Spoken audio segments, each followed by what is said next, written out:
দেশ পরিচালনার অভিজ্ঞতা একমাত্র বিএনপিরই আছে উল্লেখ করে বিএনপির চেয়ারম্যান তারেক রহমান বলেছেন, জবাবদিহিমূলক সরকার প্রতিষ্ঠা করা গেলে মানুষের অধিকার নিশ্চিত হবে।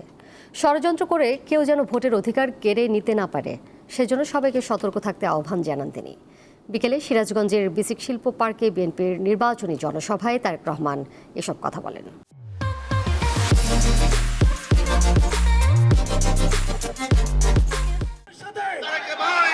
লাখো মানুষের স্লোগানে মুখরিত সিরাজগঞ্জ। অপেক্ষা প্রিয় দলের নেতা তারেক রহমানকে দেখা ও তাঁর কথা শোনার।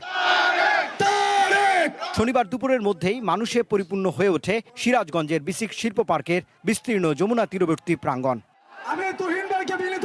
অপেক্ষার অবসান ঘটিয়ে বেলা 3:30টার দিকে মঞ্চে হাজির হন তারেক রহমান। বাঁধ ভাঙা উচ্ছ্বাস ছড়িয়ে পড়ে চারদিক। বিএনপি শান্তিতে বিশ্বাসী উল্লেখ করে ধর্ম বর্ণ নির্বিশেষে সবাইকে নিয়ে দেশ গড়ার প্রত্যয় জানান বিএনপির এই কাণ্ডারি। আমরা সকল ধর্ম বর্ণের মানুষকে নিয়ে আমরা একসাথে শান্তিতে বসবাস করতে চাই। আমাদের কাছে মুখ্য হচ্ছে সে বাংলাদেশের নাগরিক।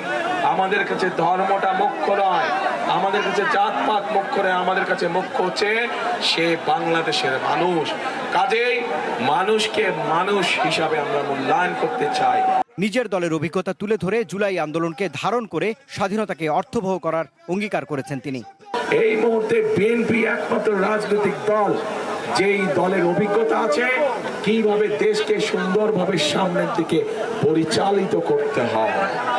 বিএনপি ছাড়া এই মুহূর্তে বাংলাদেশকে সঠিকভাবে পরিচালনা করতে পারে অভিজ্ঞতা সম্পন্ন এরকম কোনো রাজনৈতিক দল নেই।